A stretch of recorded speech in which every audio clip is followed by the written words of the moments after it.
What are you doing here? People, lockdown must have ceased, and it's business week. Did you recognise anybody you know on there, or yourself? You did. I'd like to bring two people on that I think you might know. They call them Adam and Neil. One of them where you like Oi! Think. The entrance won't be good. We thought we might keep you waiting.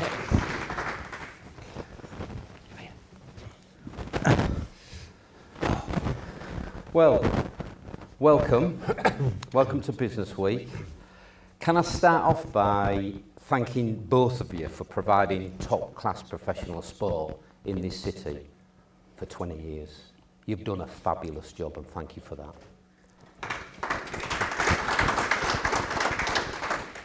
That's your lot now. The hard time starts here. Downhill from here, isn't it?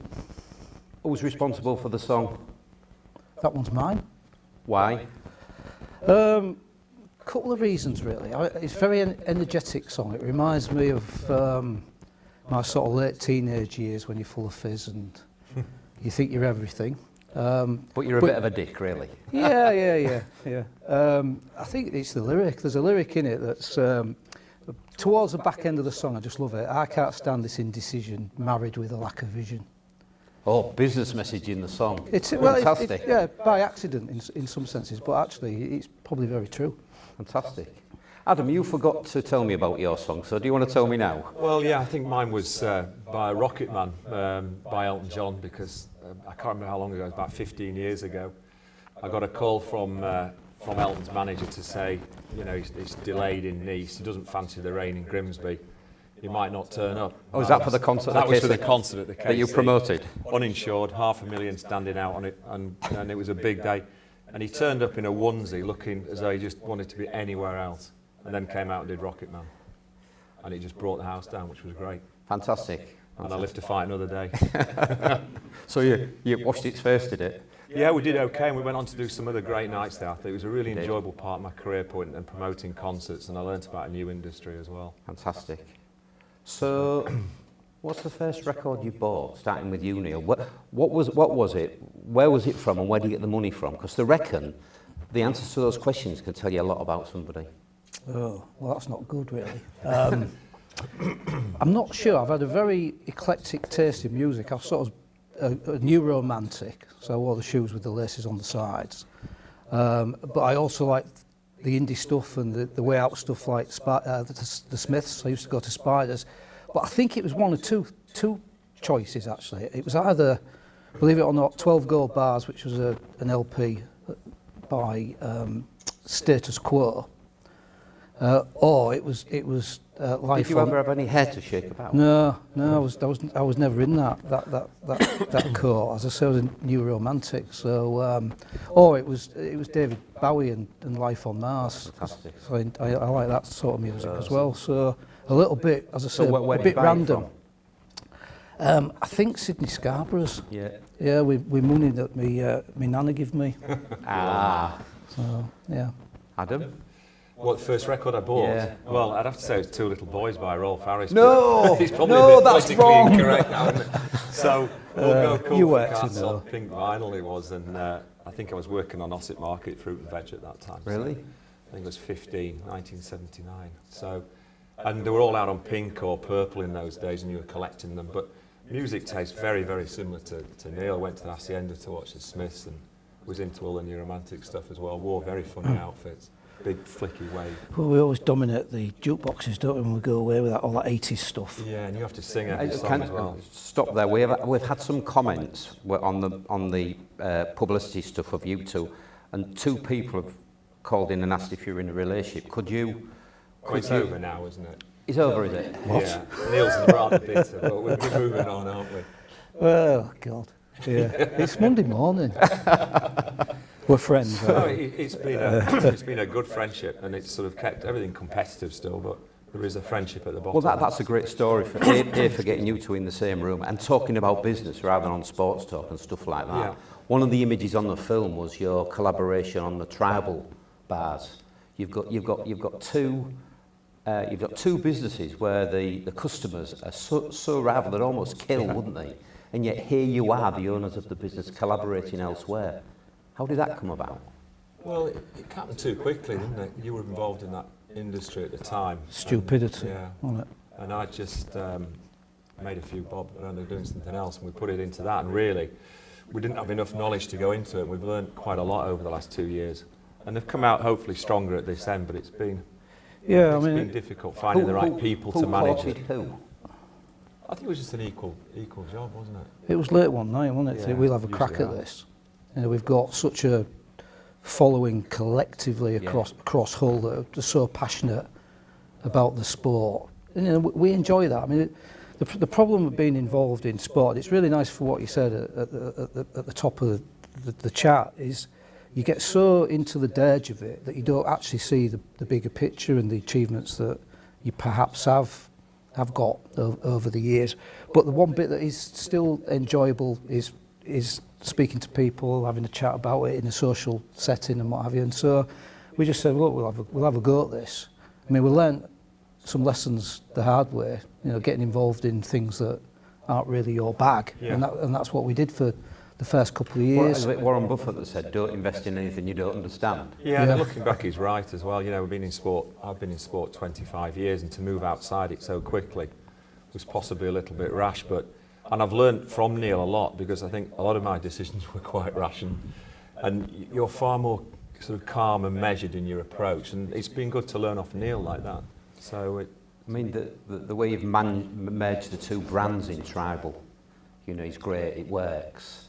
But you do have two distinct brands in the two rugby clubs. Yep. Which one do you think is the stronger brand? We're talking business here, we're not talking sporting achievement.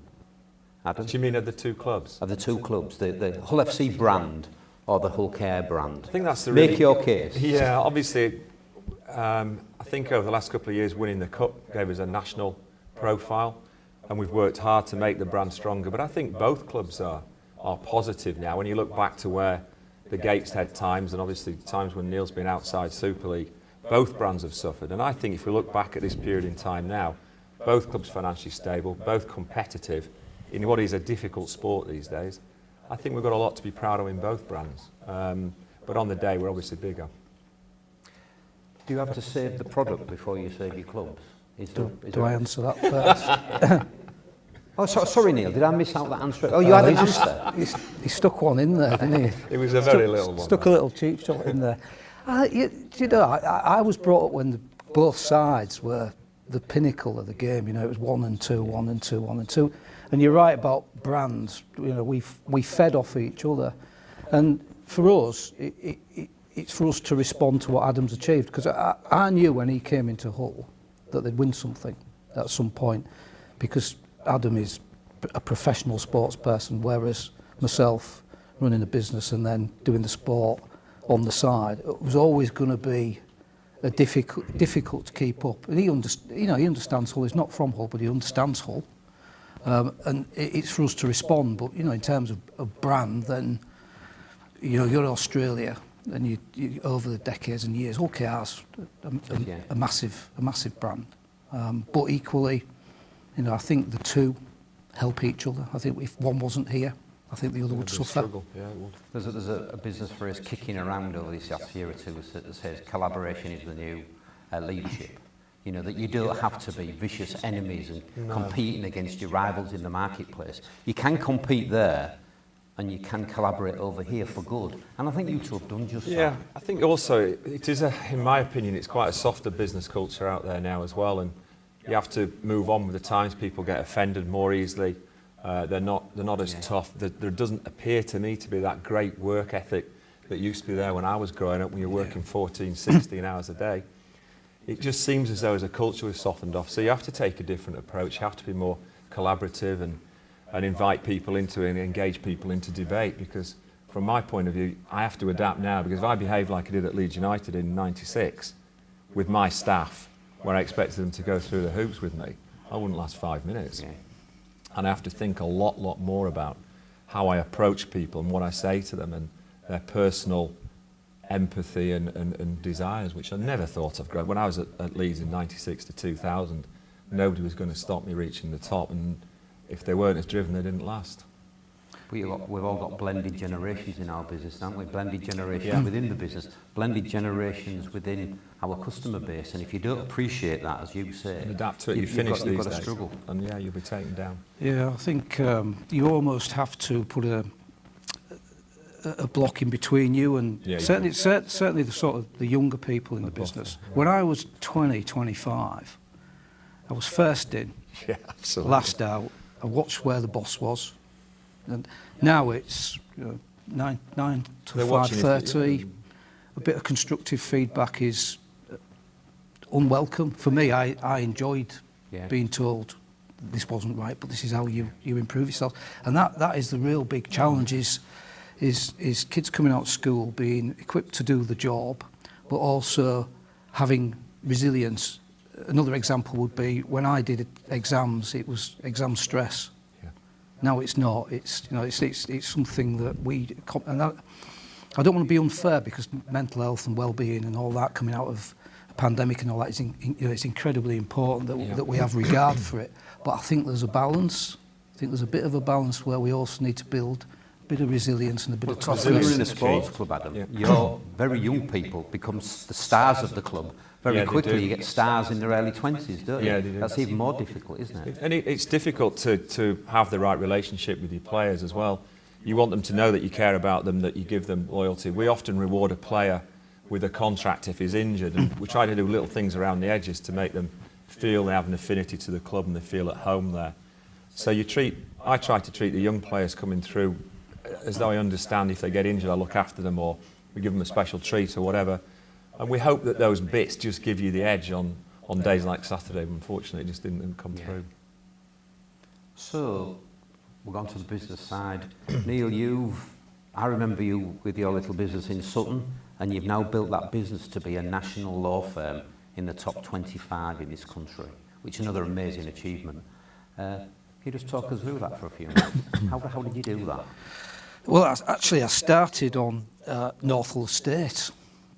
I worked for a criminal practice, a guy called Max Gold, who was one of my mentors. He's sadly no longer with us, but Max was a very, very kind man, but not the greatest businessman. So he had a splattering of offices all over East Yorkshire. I just qualified. He got into some financial ill health, and he needed to cut off some of the periphery. So I actually took 3 offices off him. This is 2020. Bought them off him? Well, acquired them, more or less. Took the overheads, but took the staff and took all the work with it as well. So, I admire anyone who starts a business from base one. I didn't. I started a business with 800 clients. So I was generating income from the start, so not as brave as some might have been, but it was opportunity. It was time and place and opportunity. But I was out on the estates where the clients were, rather than down Parliament Street where all the other lawyers were. Took myself away from the competition, as I say, some of it not by design, some of it by the fact that's how it was. And on Northall at the time, there was a major housing renovation going on, and it brought in a lot of people with a lot of injuries. So where I started doing a broad church of crime, matrimonial, company, bit of personal injury, and learning the one skill I've always kept, looking after clients, getting their confidence. There's always somebody else who knows the law better than me. And at that time, someone relatively newly qualified, having to do the broad ambit of everything, it was pretty intimidating, but I could hold the client confidence. And that's always been the biggest thing for me, is instilling the people that work for you that what comes first is what client needs, and you've got to be seen to be on their side. So, as I said, there was a lot of major renovation work going on there, and these people that came to me that had injury claims it was sort of 80% of my revenue for 10% of my time. So I sort of got rid of all that. Did that full time, and then we had a couple of really successful commercial radio campaigns in about 2005. We did the Simon Bates Our Tune. Do you remember that? Yeah, I do, yeah. We did that. It was somebody's life story or somebody's tragic event. And then at the end of it, they'd play a song. There was always a disconnect between the story and the song because they couldn't guarantee what the song was. So Grandma might have died and there might be some money for the next of kin, and then on would come Ace of Base or something like that, Ace of Spades or something like that. So that enabled us to grow bulk, and then the internet became a real big business. And so we were generating all sorts of work from all over the country. You reacted very well to that change then? You were light on your feet and reacted to it. Yeah, because what would happen is you'd get somebody from the south of England not know where Hull was. So they would disappear off to another firm, or you're too far away. So on the back of that, we opened an office in Leeds, because Leeds is a bit sort of central, in it. So we opened an office in Leeds. That worked well. And then I got an opportunity to buy a firm in London. I thought, well, I'll have a go at London. London's an incredibly fragmented market legally. So we opened London, and we bolted on other little businesses. So we grew by acquisition, and then more recently opened in Manchester. So we're 3 offices, because after the pandemic I've got people working remotely, so closed Leeds. So we're sort of national firm. And you've probably got the highest profile case in the country at the moment with the postmasters. You were saying earlier on, you have that personal relationship with the clients. Yeah. Does that prevail even now with those postmasters? 100%, yeah. I mean, the postmasters started as one client, and they're incredibly well connected, this group of people. There's 700 altogether that were criminally convicted in quite appalling circumstances, actually. But it mushroomed. So I had 1, then 5, then 15, and now we've got the best part of 200 clients. But we've got 2 people that work full time, just talking to them, making sure everybody's, because they're ordinary people, and ordinary people don't really know legal process too well. So, but if you talk it through them and just keep regularly reassuring them that it's one of the great this scandals, is going to be the outcome. Oh, it's just shocking. Absolutely Well, appalling. it's a fantastic story that a business would come from Absolutely. I to dealing resonate with. my grandma was a postmistress, and they were the pillar of that community. The post office in my day is where you all went to do whatever business or transaction, but you trusted the postmistress or the postmaster. And for that to be wiped out like it has been, and for it to be so negligently ignored as well, I just think it's one of the biggest scandals. So I think Neil should be extremely proud of looking after those people, because they were let down at a very serious time, in a serious way. Really easy to look after as well. They sort of remind me of my upbringing, my parents, grandparents. They're just ordinary people that went out to earn a living. And the post office is a huge organisation. The absolute opposite of business. No one's took responsibility for what went on there. What went on there was someone bought an IT system that cost tens of millions of pounds, was flawed, And couldn't own up. and basically instead of switching it off before they put it into operation, they put it into operation, thought we'll just take the collateral damage. There'll be a few lives here and there, and it ended up say, 700 plus. Adam, back to your beginnings and your family life. What sort of kid were you? Soft. What do you mean by soft? Well, I had a soft upbringing. It was very easy, comfortable. Then my father, 3-day week, had his own practice, and obviously minor strike, 3-day week, lost the business, and he went out to the Middle East when I was about 13, and life changed, and it toughened me up. And my mum went out there when she was about 17, and then I moved to Hull at 18 for a year, and then straight down to London. So we were actually in Hull before you came back to buy Hull Yes, City? lived on Ashgrove, just behind the Gardener's Arms, or lived in the Gardener's Arms, and then went to London in the middle of Tottenham riots and realised that I needed to toughen up really quickly, and I did. And sometimes even when I was in a confrontational position or I needed to make a tough decision, I still had to force myself to do it in the early years, to be assertive with staff, to be demanding, to be driven. But after a while, it became more natural, and you can't. If you want to be a success, you have to make the tough calls and you have to be driven. And it took me about till 21 to realise that. So you coach yourself to become assertive? I coached myself to become tougher and ask for more from people, set standards. I was incredibly driven as a 21-year-old to 20, absolutely obsessed with work. I didn't go to university, didn't go on holidays, just worked and grafted in London for 7 years. Getting into the office at 7 o'clock, 6:30 West End to be there before the boss, and just working really hard. And Marks and Spencer was great for me. It gave me so much discipline across so many. That gave you all your business training. Yeah, it did really. Yeah. So from retail to marketing to buying, you learn every aspect of industry. And in those days when M&S was burgeoning, £1 billion a year profit, you were proud to work for that company. And it set your standards, the way you looked, the way you were, the way you approached people. And you never lose those standards or that inner core. And I've become softer as I've got on now. And sometimes Mum will say to me, oh gosh, you're so much softer than you used to be. I'm like, well, you have to be these days a little bit. Yeah. But if I want Marks and Spencer's bit, Adam, what do you think the problems are now? I think they're on the way back now. I think the problems now are at John Lewis. Because I think that M&S has got a leader in charge who understands retail and the high street. And I think John Lewis have gone PC and put somebody in there who's not a trader. And you have to be able to trade to run those big companies, understand the rents and the high street and product and what's a good buy and what's not. And I think that the reversal of those two companies will come about again. You think it's purely been about the leader? We've got a phrase, leadership's a solution, now tell me the problem. You think it's purely the leadership? I think the leadership of M&S has been through difficult times since Rick Greenbury. And I look at it now and it's got specialists in place, and I think they're doing a good job with the business plan, taking out stores, putting stores in. Ocado's a great deal. And I think they'll come again. One of the very few high street companies I think that will come again. And I think with 18 months, I think you'll see John Lewis gone. You heard this first here.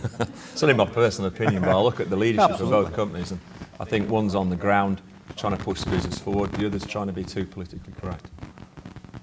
Am I allowed to say that? Absolutely. You've said it. Yes, sir. Oops. What's the best deal you've done, Adam? Oh, buying Hull City by a long chalk, yeah. So 235,000 from the administrator.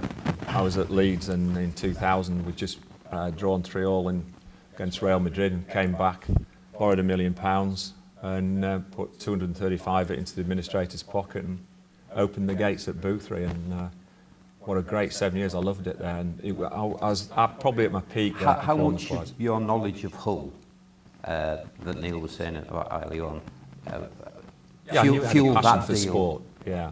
Yeah, but you knew the city as well, didn't you? Yeah, by the time you bought the club. It's a great city, Paul, and because it's so self-deprecating until you criticise it or you hear I even replied to just something Jeremy Clarkson said when he just insulted Hull for no reason. I thought, well, I'm going to have a go back there because he's out of date, isn't he?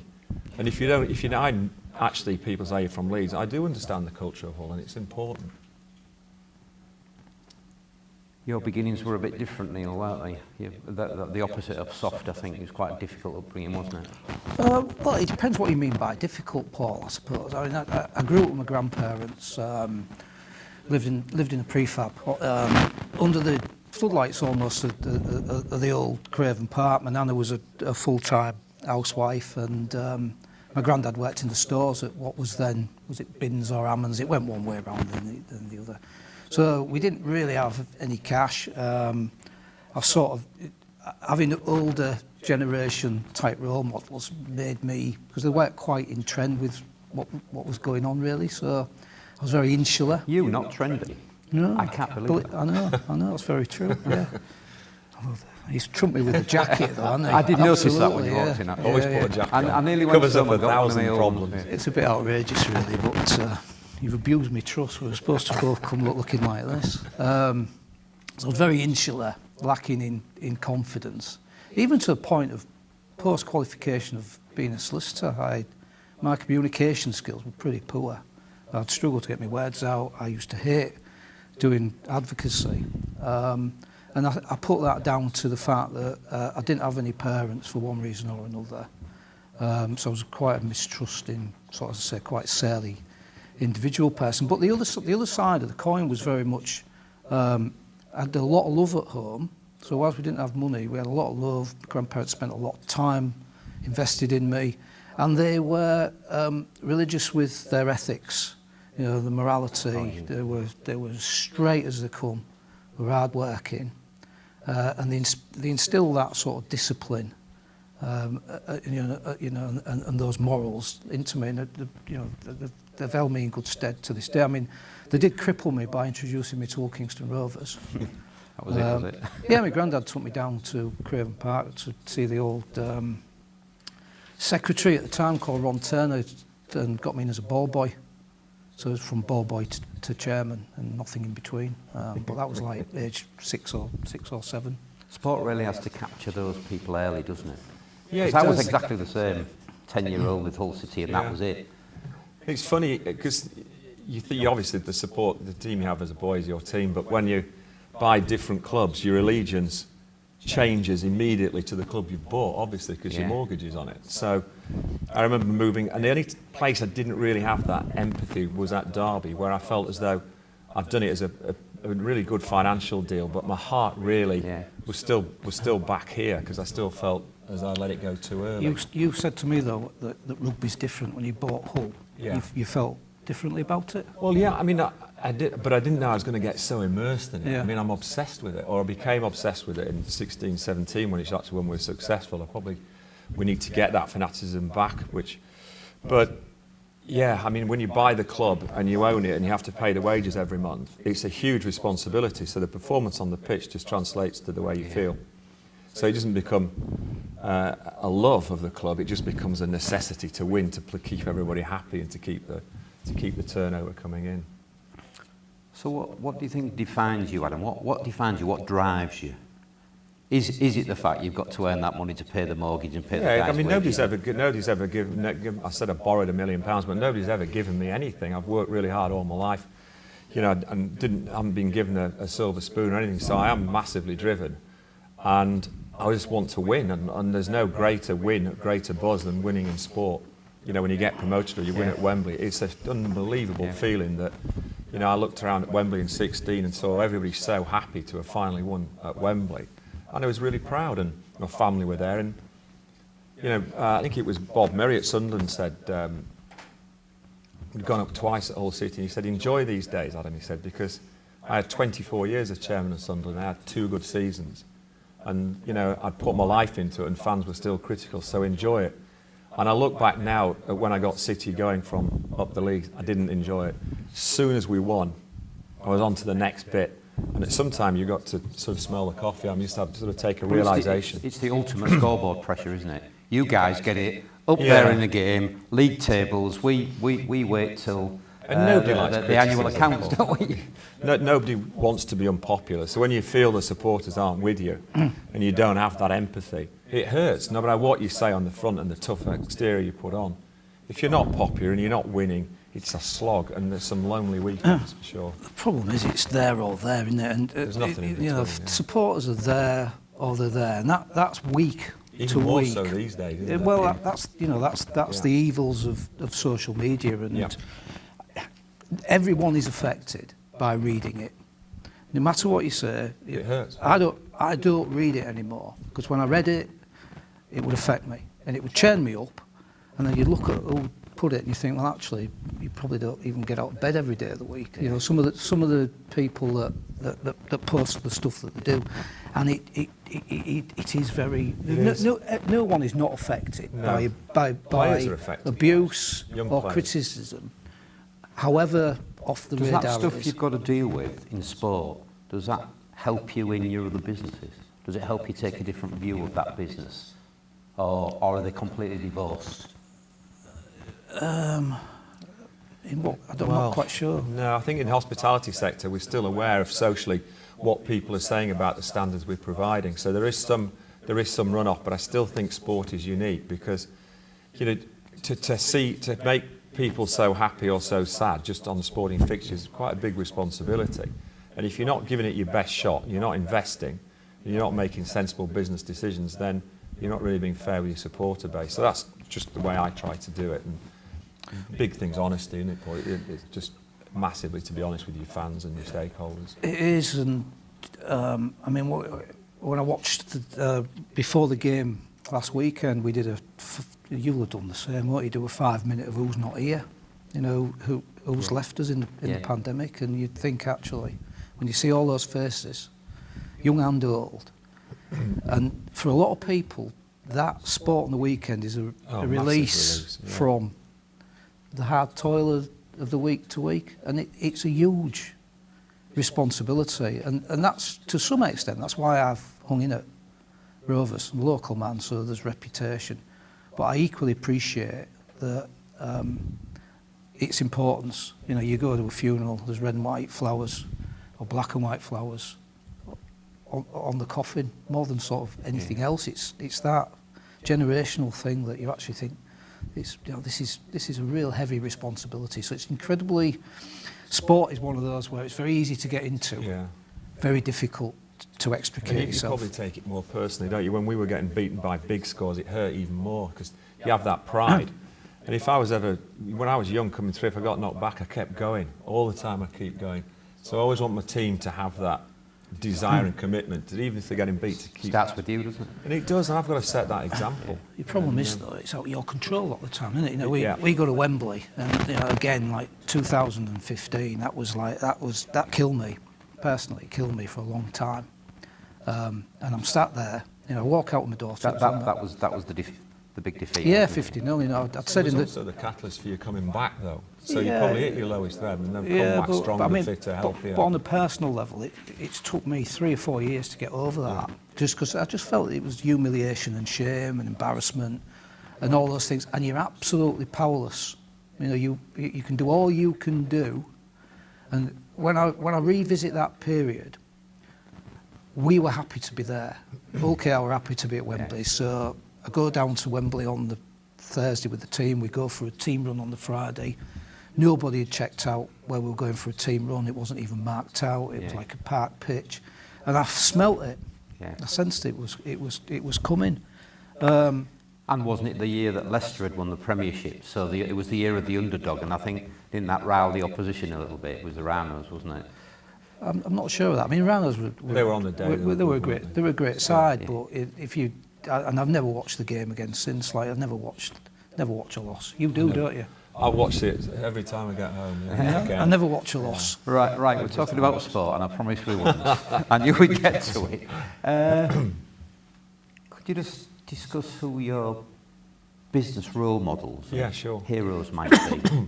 Who wants to start first? Who do you admire, Adam? Mine was Chris Akers, who was a 28-year-old guy, came into Leeds United in '96. He'd been CEO Saatchi & Saatchi at 23, youngest ever chief exec of Saatchi & Saatchi. And both parents died in a car crash when he was 14. And a unique individual, one of the brightest guys. I mean, Neil's bright. This chap was sharp. And we'd been out late one night, and he came in the next morning, and we had a big presentation. And he went, "Do you want 10, 20 or an hour?" And I went, he said, "Well, how long do you want to speak for?" So I said, "Oh, I'll take 30. And he stood up, and he hadn't got in till 3 o'clock, so I was watching him, man-marking him, and he just came out and delivered. He then sold Leeds United, did various other projects, went through a low curve, and has now come back as darling of the city, in charge of the new SPAC environment, and has brought so many new businesses that we've all been successful. Not a readily known name though, is he? Chris Akers now in the city for sport and for analysis and for IPOs and SPACs is the guy, yeah. Is he? Right. Yeah. And he's reinvented himself from being a very, very bright young guy, 5-6 years of fallow and personal life, and then sorted everything out and has come back, and now you go to him when you want a winner on the market. Neil? For me, it's actually quite a tricky one to be specific. There's lots of people in law, in the same way as you admire people that are brighter than you, don't you? There's some real intellectual QCs that I've seen on the field, like your Michael Mansfields as well, and people like that. I'd go more for sort of trait and personality, and the type of people I like in business are those that don't personalise, can do a job but remain objective. Someone like Alan Johnson, for example, that can universally be popular on both sides of the house, despite having obvious left to centre. And it's those types of individuals, again, without coming back to sport, there's 2 or 3 people that probably quite locally would have had that. Johnny Whiteley's a really good example of that, you know. He comes regularly to Rovers. Gentleman John, he's now 90. But I tell you what, at Derby, he's as steeped in the wool, black and white. Is he? Oh, as you can possibly. And I like that it makes me chuckle. But he's one of probably a handful that can go both sides of a divide. So I like the people that can transact and do business. There's a nice story, Neil, that you went to knock on his door and congratulating him on his 90th birthday. Do you want to tell him what he was doing? Well, he's not been in great health, No, has he, John? But he's an obsessive exerciser, so he would get up, get out of bed and get on his bike for 2 hours. I thought it was safe to go and see him in COVID times because you're on the doorstep. Because John's always likes a chat, doesn't he? So I thought it's going to be safe. I'll take him a bottle of champagne. I'll take him a card with the obvious Robin on the front. And I was still there about an hour and a half later. Yeah, fabulous bloke. And you know, I always think there was a responsibility because the equivalent at Rovers was a guy called Colin Hutton who'd been around for 60 years. And it saddens me when those people go and they don't leave a book behind. You know, like yours, you've done a fabulous book. You lose all that knowledge and all those memories. You should be doing that. You've got to capture that. It's going to need censoring. We can get it censored. We can get it censored. What is it, libel law in the country, wouldn't I? Do you know any lawyers who could censor it for you? Oh, crikey. I'll get him into deeper water. There's a great piece in a book by Simon Jordan, you know, the old guy who used to own Crystal Palace. Yeah. He's a friend of yours, isn't he? Yeah. And I screenshotted this page and sent it to him, and he was talking about Adam Pearson, who he'd done a deal with. He bought a player off us for £1 million, which was a big deal. But what was the extra clause in the contract? He put 10%. He wanted me to. The only way he'd do the deal is to put clause 3 in, which was I have to spend 10% of the transfer fee on a new wardrobe.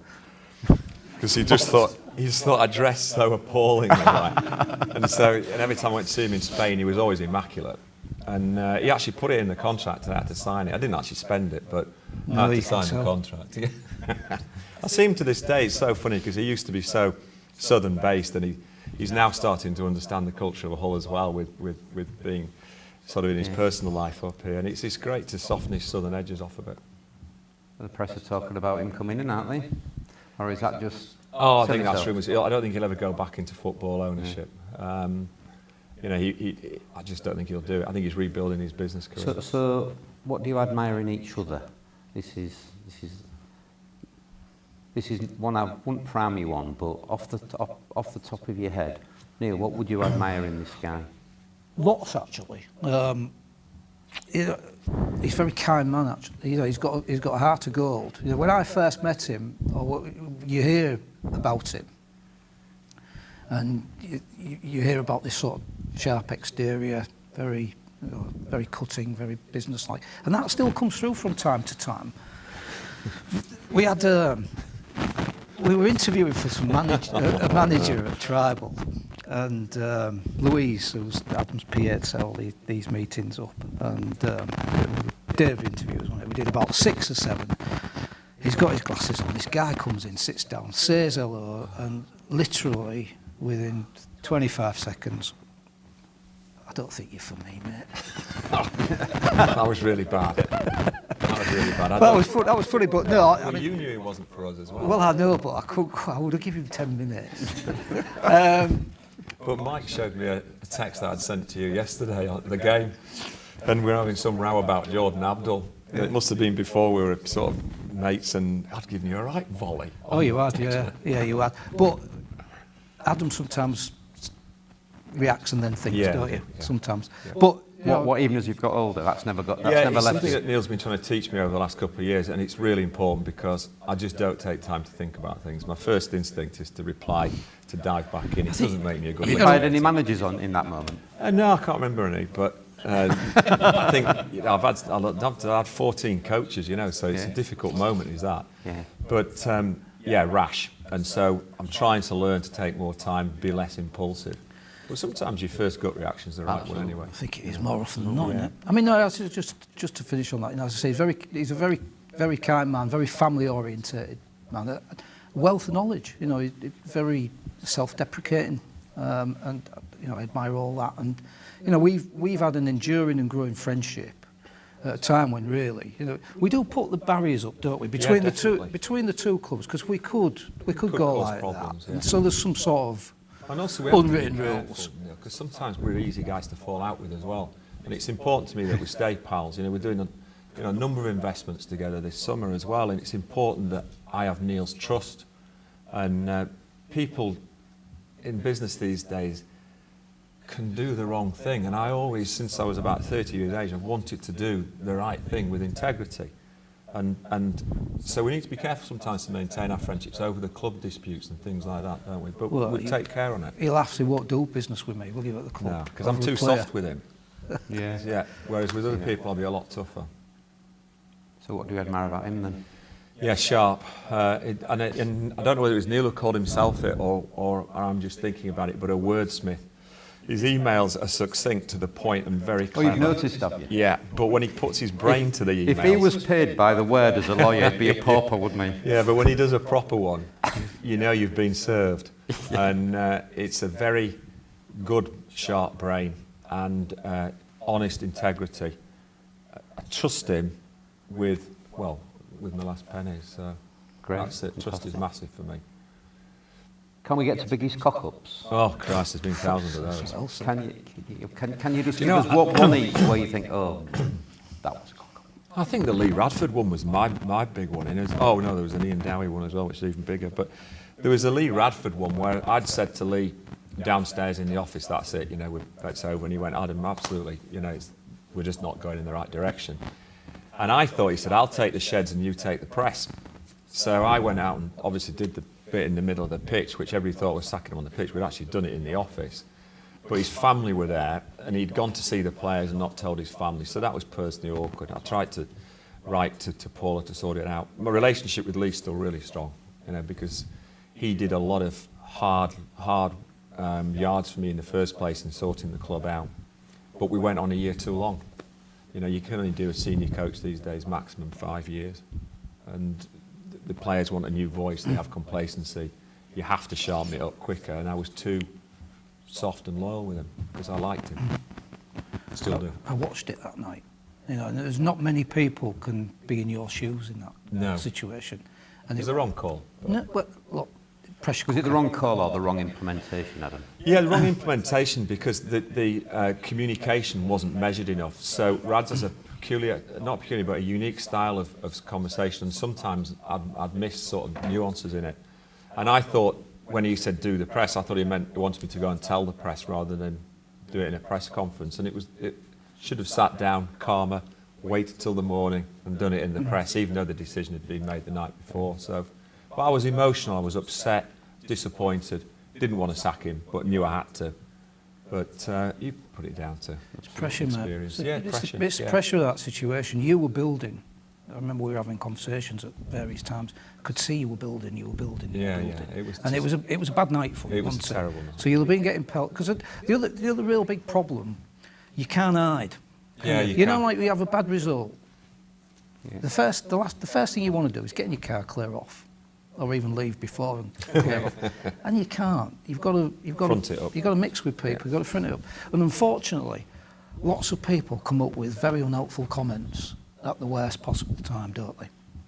I That's remember the one reality. guy You're not coming- selling this as a great No, I role, remember guys. one guy, we were getting beaten at home by you guys, and this one guy walks past. I can see him coming at me from the corner of the nine. He's walked past me. I've got my girls here, so I'm a bit... Anything in front of them I'm not happy about. And he said, there's two things can happen here. He said, either you go or he goes, Radford goes. I said, there's a third. I said, you fuck up. He said, I'm getting outside, and I've been all brave and macho, and he stood there waiting for me. He's big lad. And he'd just come out from doing 10 years GBH. And luckily, Lee came out and sort of escorted me His to the mate. car. Yeah, he knew exactly who it was straight away. Well, that's all, isn't it? Hull. Everybody knows everybody. He'd literally just got out from 10 years. But it was an opinion I didn't need at that minute, and Absolutely. most people That's understand. the other thing. They can give you abuse, but then when you whisper when in you their level it ear back, and yeah. give it back, you can't say that. So well, we're no different. We're no different to anybody else. We all bleed the same You way. can't do the Cantona Kung Fu kick, but Well, try. So you've dodged the cock-up one, have you? Your biggest cock-up.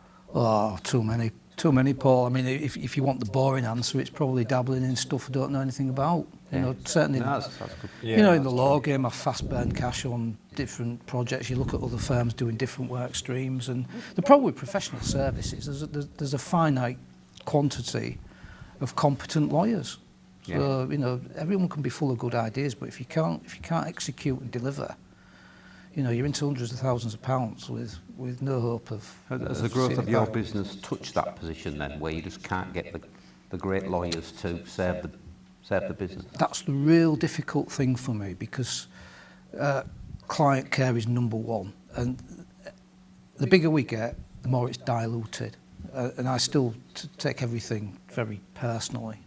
You know, we have some basic principles around contacting clients, speaking to them in plain English, email don't write, you know, just simple stuff, and people fall over with that. But yeah, it is the real big challenge in professional services like ours, that, especially when you're doing more complex stuff. Yeah. You can't automate it. You can't scale it up in the same way. So, you know, we've got about 140 people. It's probably a ceiling in some senses for the work streams that we're doing. So I think we've gathered we're not alone. Would anybody like to ask these two a question? Who has the first question? Paul. Hi, Paul Baxter from Arrival PR. Question for both of you, really. From any of your businesses or sports, who's the best leader within your organisation that you've had? So whether that's someone in a business, a coach, or a player, and what impact have they had on other people?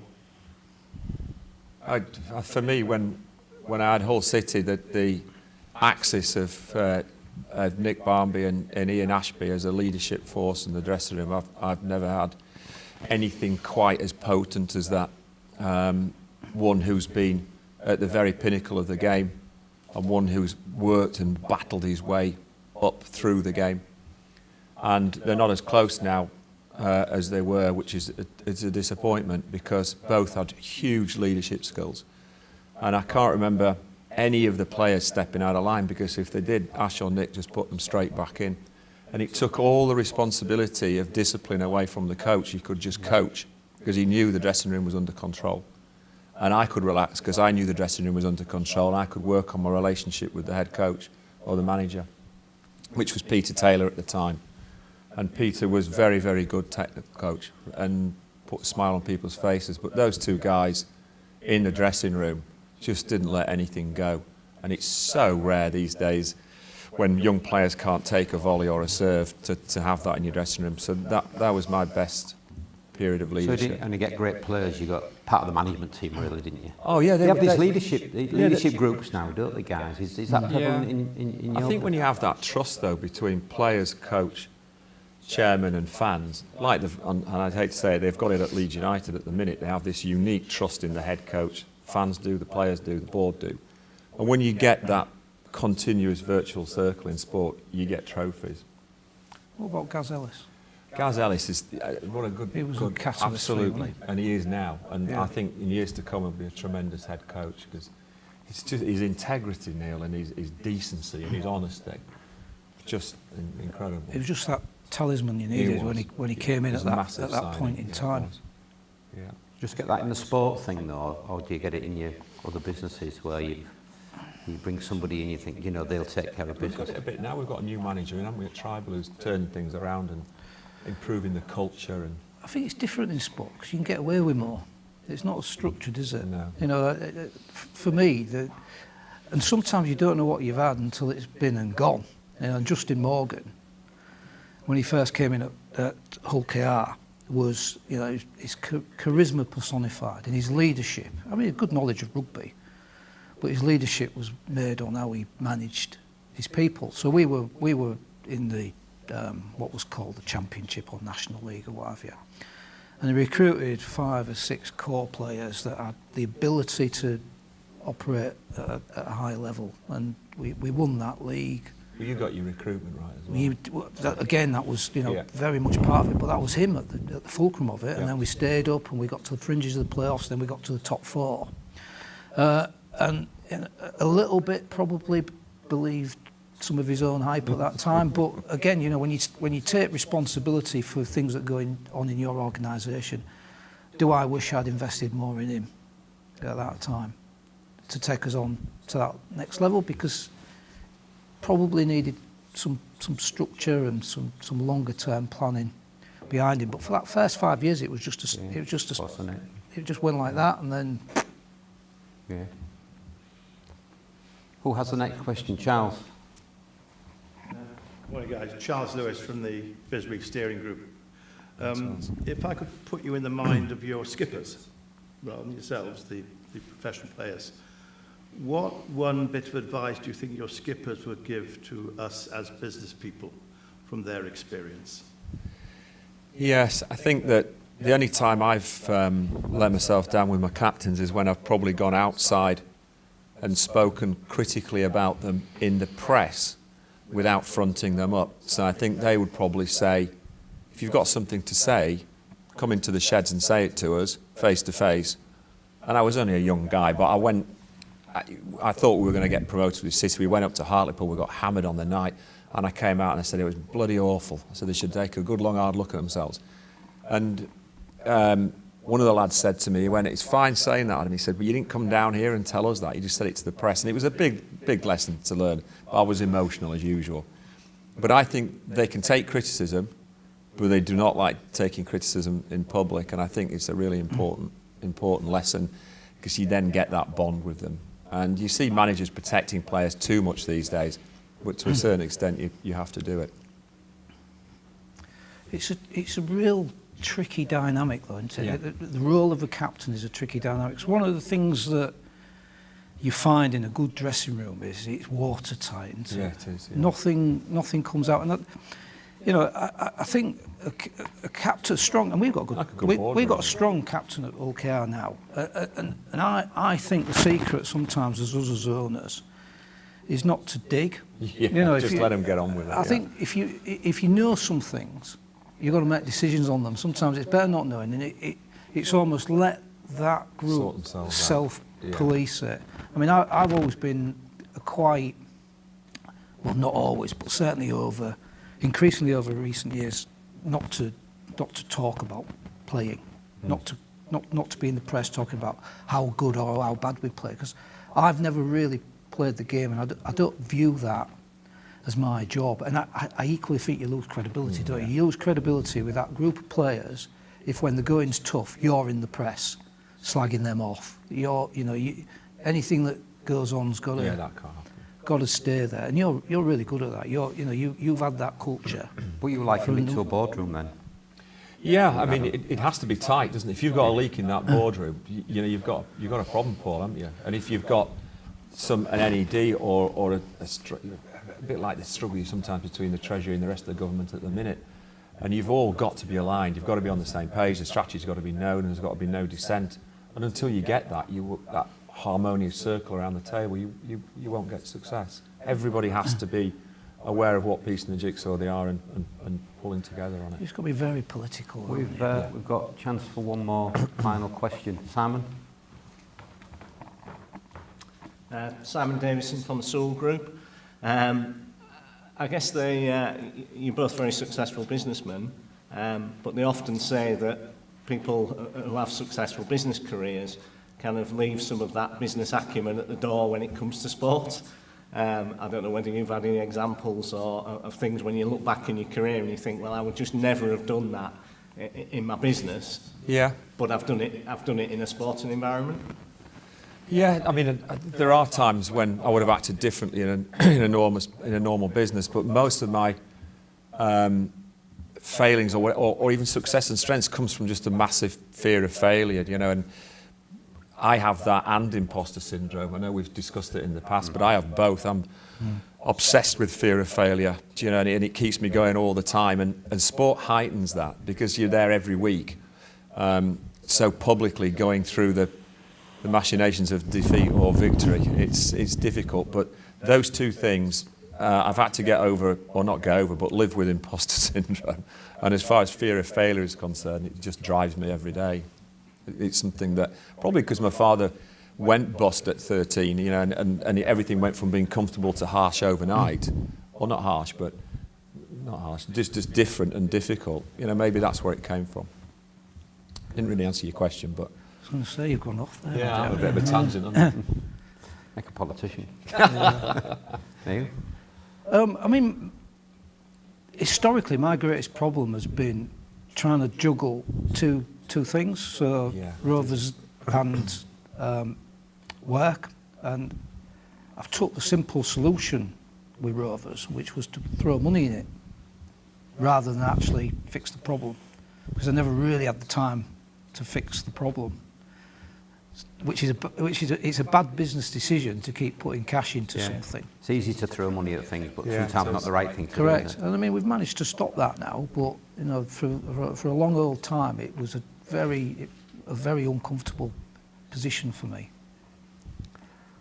Believe it or not, time's up. We're just coming up to 11 o'clock, but there's one question I'm asking everybody on the 11's programme. Right. And it comes from a guy called Richard Reed, who was a good friend of Business Week back in the day. He founded Innocent Drinks, sold it for mega money to Coca-Cola, so he's okay now. And he's writing books like this one. He wrote a book called If I Could Tell You Just One Thing, and went and interviewed a lot of his friends, and we're talking the Clintons and Simon Cowell. So we're not talking that, but if I could tell you one thing.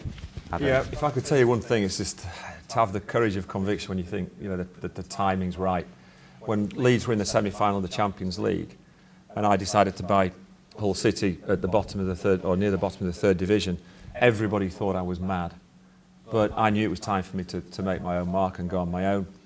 And even though I didn't have the confidence inside that I was going to be a success, I put a front on that I would be, I had the courage of my convictions and went for it. And you have to, at some point in your career, take a calculated risk when you think the time is right to go alone.